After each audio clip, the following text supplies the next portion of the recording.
पूरे बिहार में बाढ़ और सुखाड़ को लेकर के प्रखंड स्तर पर इस समय उसकी तैयारी चल रही है। गोराडीह प्रखंड में भी आज बाढ़ और सुखाड़ को लेकर के पंचायत समिति, मुखिया और अंचलाधिकारी के बीच में एक बैठक का दौर चला है, जो अभी अभी संपन्न हुआ है। हमारे साथ कासिल के पंचायत समिति हैं राजीव जी, उनसे बातचीत करेंगे कि आखिर इस बैठक में क्या निर्णय लिया गया है विभाग की तरफ से और आप लोगों की तरफ से। आज राजीव जी, जो बैठक हुई बाढ़ और सुखाड़ को लेकर के, इसमें किस तरह का निर्णय लिया गया है और क्या प्रारूप तैयार किया गया है? देखिए, निर्णय तो लिया गया कि जनता के हित के लिए निर्णय लिया गया है। जो पिछले बार इस गोराडीह प्रखंड में जो इस सुखाड़ का मामला हाईलाइटेड हो गया था, उस चीज़ पे हम लोग इस बार काफ़ी ध्यान दिए हैं। कुछ ऐसे लोग थे जो वंचित रह गए थे और कुछ ऐसे परिवार थे जो पूरा परिवार ले लिए थे। उस चीज़ पे हम लोग का पूरा नज़र है, ख़ास तौर पे समिति से का। पिछले बार हुआ था कि हमारे जो भी पदाधिकारी गण थे वह पंचायत समिति को अनदेखी किया था, और उस चीज़ पे हम लोग इस बार शुरुआत से ही नज़र रखे हैं कि पंचायत के जिस व्यक्ति को मिलना चाहिए उन्हें मिलना चाहिए।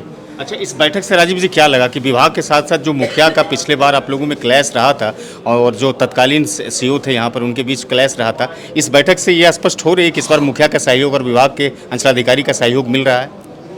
देखिए, अभी तो हमें उम्मीद है कि मिल जाना चाहिए और हम लोग भी प्रयास में रहेंगे कि जनता के हित में सहयोग मिलना चाहिए। हम मिलकर काम करेंगे। प्रखंड अनुश्रवण समिति की बैठक की, और ये बैठक का मेनली हमारा मुद्दा था जो बाढ़ और सुखाड़ है उससे पूर्व की तैयारी को लेकर, कि जो भी तैयारियां उसका एक जायज़ा ले लिया जाए। कहाँ पे अगर बाढ़ आता है तो कौन कौन सा पंचायत का कौन सा एरिया ज़्यादा प्रभावित होता है, कहाँ नाव की ज़रूरत है, आश्रय स्थल वगैरह जो बनाए गए हैं उनके जांच को लेके थोड़ा।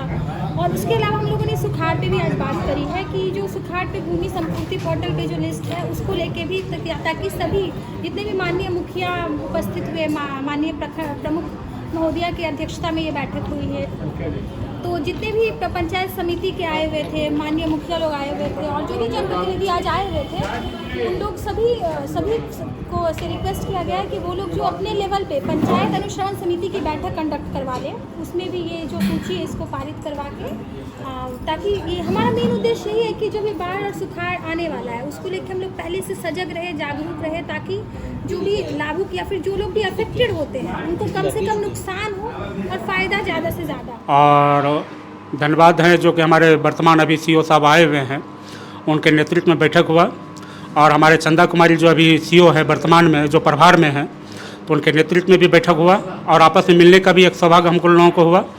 और ये जो पूर्व बाढ़ और सुखाड़ से संबंधित जो तैयारी होने का है, तो हम लोग सभी प्रतिनिधि पंचायत के यहाँ उपस्थित हुए और सबके बीच में ये निर्णय हुआ कि जो बाढ़ या सुखाड़ की जो स्थिति बन रही है उसकी तैयारी हम लोग को करना है, जिसमें कि पूर्व में जो सुखाड़ से संबंधित जो अनियमितता हुआ था वो अनियमितता नहीं हो। और हम लोग फिर पुनः अनुश्रवण समिति जो ग्राम पंचायत में करेंगे उसमें सभी प्रतिनिधि को बुलाकर, सम्मानित आदमी को बुलाकर उसको पारित करने का हम लोग पहल करेंगे, कि ताकि आम पब्लिक को जो सरकार का जो सहायता मिलना है वो सही ढंग से सबको मिले। और बाढ़ में अगर वैसी समस्या अगर आ जाएगी तो उनकी भी कैसे तैयारी करना है उसके पे भी हम लोग विचार आज किए और फिर पंचायत में हम लोग करेंगे। एक बात पिछले बार सुखाड़ में देखी गई थी, जो भूमि संपूर्ति पोर्टल पर जो सूची निकली गई थी तो उसमें कई खामियां पाई गई थी। अभी भी बात सामने आई थी अंचलाधिकारी की तरफ से कि वही सूची रहेगा, उसमें केवल आपको एडिट और प्लस करना है, यानी उसको संपादित करना है। तो अनुश्रवण समिति गोराडीह में खासतौर से, चाहे प्रखंड की बात करें या पंचायत की बात करें, ये हमेशा से मुश्किल टास्क रहा है। आपको लगता है कि अनुश्रवण समिति मानक के अनुरूप हो पाएगी? देखिए, इस बार तो हम लोग पहले प्रयास कर रहे हैं, उस समय अनियमितता हुआ था, और अनियमितता होने का कारण जो हम लोग का स्पष्ट रूप से आया कि सरकार का जो था कि सभी को सुखाड़ से संबंधित राशि देना है, उसमें जो पदाधिकारी थे सर्वर डाउन था, उसमें ऑपरेटर भी काम नहीं कर पा रहे थे, तो लोकल ऑपरेटर को बैठा के काम कराया गया था और उसी समय ये अनियमितता हुआ था। तो फिर हम लोग बाद में भी अनुश्रवण समिति का बैठक करके दिए, लेकिन उस समय गैदरिंग की तरह गोराडीह में हो गया, जिसके चलते चाहे प्रतिनिधि बदनाम हो या पदाधिकारी बदनाम हो, कहीं न कहीं उसमें जानकारी का अभाव होने के चलते ऐसा हुआ था। लेकिन इस बार हम लोग पूर्ण तैयारी में हैं, जो आज बैठक हुआ, और पहले से हम लोग इसका तैयारी कर लेंगे कि आम आदमी को इसका फायदा होना चाहिए, चाहे सुखाड़ से संबंधित हो या बाढ़ से संबंधित हो। जो योग्य, हाँ, जो योग्य है उनको मिलना चाहिए। और इसका जो अगले बार चाहे जो भी अनियमितता लगा उससे बहुत बड़ा सीख मिला है गोराडीह को। देवेंद्र भाई, आप जिस पंचायत का प्रतिनिधित्व करते हैं बतौर मुखिया खुटहा में, आपने सभा में एक मुद्दा उठाया कि हमारी पंचायत में राजस्व कर्मचारी नहीं आते हैं, तो हम बैठकों का कैसे श्री गणेश करेंगे, शुरुआत कैसे करेंगे? हमारे लिए मुश्किल ये चीज़ें हैं। जब कर्मचारी वहाँ नहीं जाते हैं तो फिर आप उस अनुश्रवण समिति को अनुपालित कैसे करिएगा, धरातल पर कैसे उतारिएगा? इसी बात का इस बैठक में हमने आग्रह किया।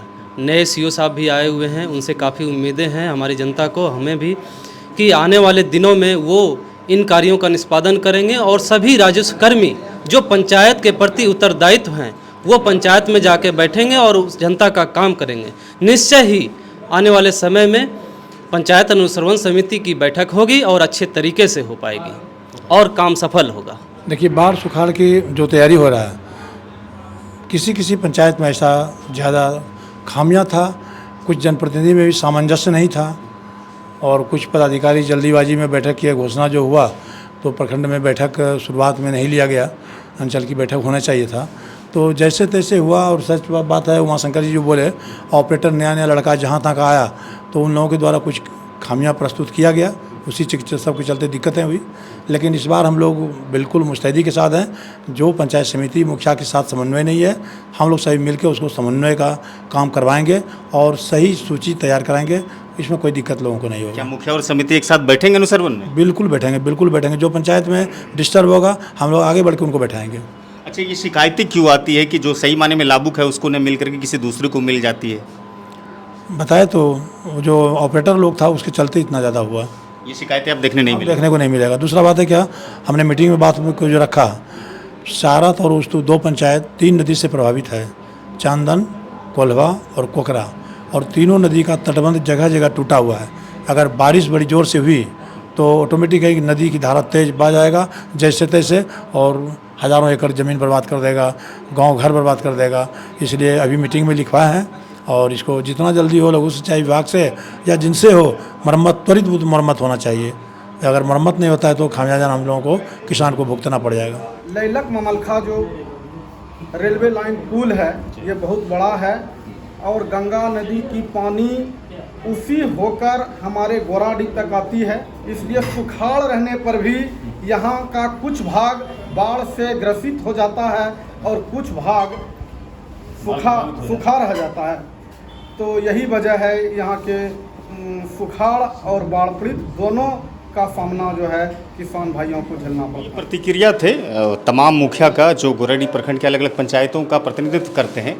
1-2 समस्याएं सामने प्रकट हुई कि जैसा कि डहरपुर सारत पंचायतों में तटबंध टूटने को लेकर के बाढ़ आने की संभावना है। कुछ इलाका यहाँ पर है गोराडी प्रखंड में जो हमेशा से गंगा का पानी उस इलाके में आने से वो फ्लड जोन बन जाता है, जैसे नदियामा और सालपुर का ये इलाका है जहाँ से हमेशा बाढ़ की समस्याएं देखने मिली है। तो अंचलाधिकारी ने इस पर आश्वासन दिया है वहाँ के मुखिया को वहाँ पर जो नाव होती है, डेंगी होती है, वहाँ पर व्यवस्था लगाई जाएगी परिचालन के लिए। लेकिन देखना दिलचस्प ये होगा क्या सच माने में इस बार जो शुरुआत हुई है बैठकों के दौर का, वो सही माने में कितना धरातल पर उतर पाता है और कितना बच पाता है गोराडी विवादों से।